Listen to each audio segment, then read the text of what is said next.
jetzt, Laura! Ich bin das große Wassermonster und werde dich jetzt fressen! Hey, ich will jetzt auch schwimmen. Du passest da nicht mehr nie. Pass ich doch. Zudem hast du versprochen, dass ich auch mal darf. Darfst ja auch, aber nur nicht jetzt. Doch, gerade jetzt. Jetzt habe ich nämlich ganz heiß. Hey!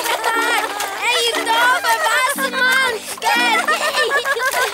Laura, Tommy, seid doch nicht so laut. Ich kann mich gar nicht konzentrieren. Was kann er nicht? Du sollst nicht so rumschreien. Aber ich schreie ja gar nicht. Doch, das machst du. Laura, du... Da, hast du das auch gehört, Laura? Ich höre nur den Tommy. Da ist es wieder. Es piepst etwas. Hey, ja, bei dir piepst's ja. Tommy, bist doch mal still. Aber da piepst ja wirklich etwas. Siehst du jetzt? Aber was? Und wo?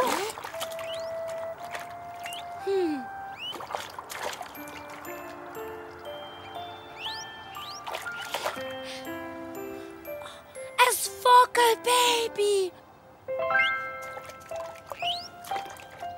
Aber wo ist sein Nest? Und wo ist seine Mami? Oh, du armes Vögeli, bist ganz allein. Hast sicher Hunger. Hab keine Angst, ich passe jetzt auf dich auf. Wir brauchen eine Schuhschachtel. Bitte, Papi, holst du mir eine? Eine Schuhschachtel? Zum Schwimmen? Papi, zum drin schlafen natürlich. Aber Kinder, ihr dürft doch keine fremden Tiere anlangen.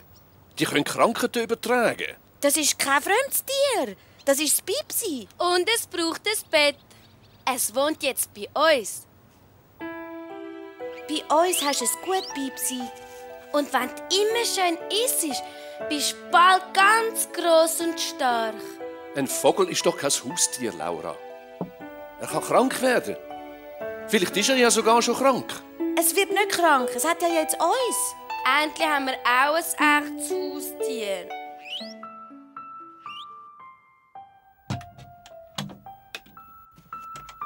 So, Laura, Zeit zum Schlafen.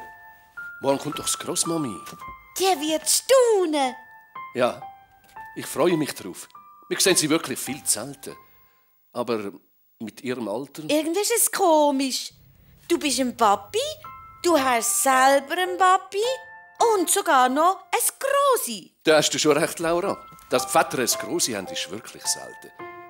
Vor allem aber habe ich euch. Und jetzt habe ich auch noch einen Vogel.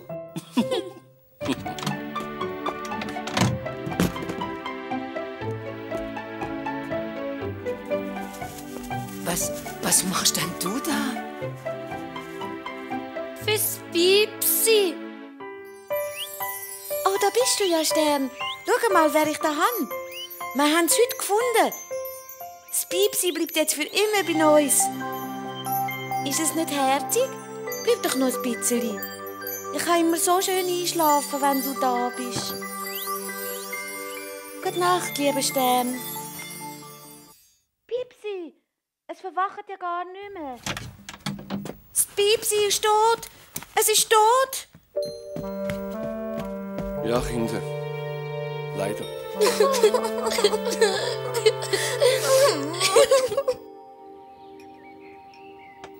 Nimm doch noch ein Stückchen, Tommy. Es ist doch dein Lieblingskuchen. Ich habe keinen Hunger. Und du, Laura? Aber was soll denn das Grossmami von euch denken? Ihr seid doch kein Suppenkasper.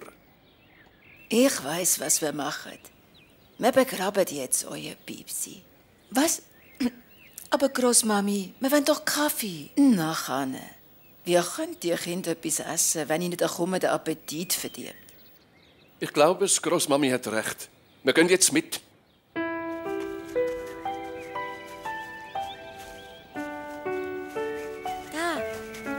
Da ist es schön. Findest du das wirklich gut, Grossi? Hast du deine Tiere vergessen? Der Hamster? Oder der Erwin, dein Kater? 18 Jahre alt ist er geworden. Aber dann ist er gestorben. Du hast deine Tiere begraben. Und Laura und der Tommy sollen das auch machen. Sie brauchen das, um sich von Pipsi zu verabschieden. Aber sie sind doch noch so klein. Sie verstehen mehr, als du denkst. Das Pipsi hat sicher bald Hunger. Da. Tschüss, Pipsi. Ich gehe jetzt shooten.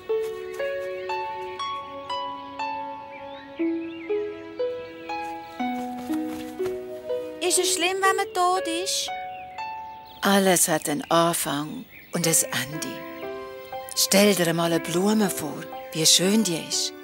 Geboren wird sie aus einem Samenkörnchen. Dann wächst sie und wird immer grösser. Und dann macht sie selber Samenkörnchen für neue Blumen. Dann hat sie ihre Aufgabe erfüllt und sie stirbt. Und auch bei den Tieren und bei den Menschen ist es nicht anders. Sie werden geboren und werden groß. Und dann kommen das Kind über. Und wenn sie alt und müde werden, dann sterben sie. Aber unser Pipsi ist doch erst ein Kind. Es war fest krank, Laura, und schwach zum Leben. Wir haben Eltern, ihr habt Eltern und sogar noch so ein gescheites Urgrosi. Kann ich ein Glas haben? Jetzt können wir alle Klasse essen, wenn wir schon keinen Kuchen hatten. 3 mag ich noch. Mindestens. Oh. Ha. Nichts passiert. Der geht nicht so schnell kaputt. Der könnte 100 Jahre alt werden. Aber du bist ja jetzt schon recht alt, gell, Urgrosi? Tommy, möchtest du noch ein Glas? Jetzt bin ich auch alt. Und dann bin ich bald ganz tot. Würdest du bitte den Stock anstellen, Tommy? Und bist bitte still. Wissen die Kinder, wirklich tot ist man erst, wenn niemand mehr an einen denkt.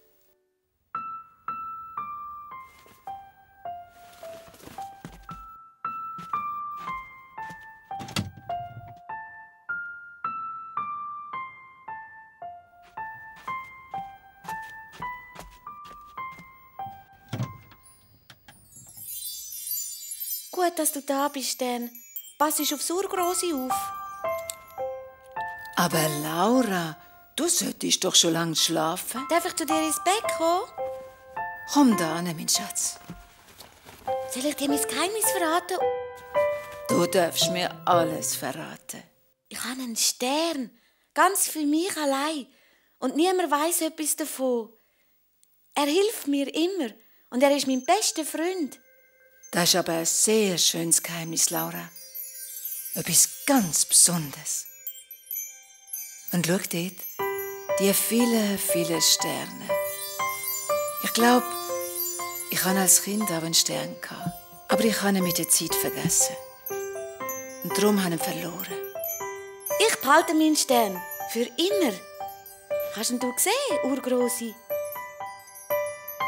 Ich glaube, jeder Stern da oben gehört einem ganz bestimmten Mensch.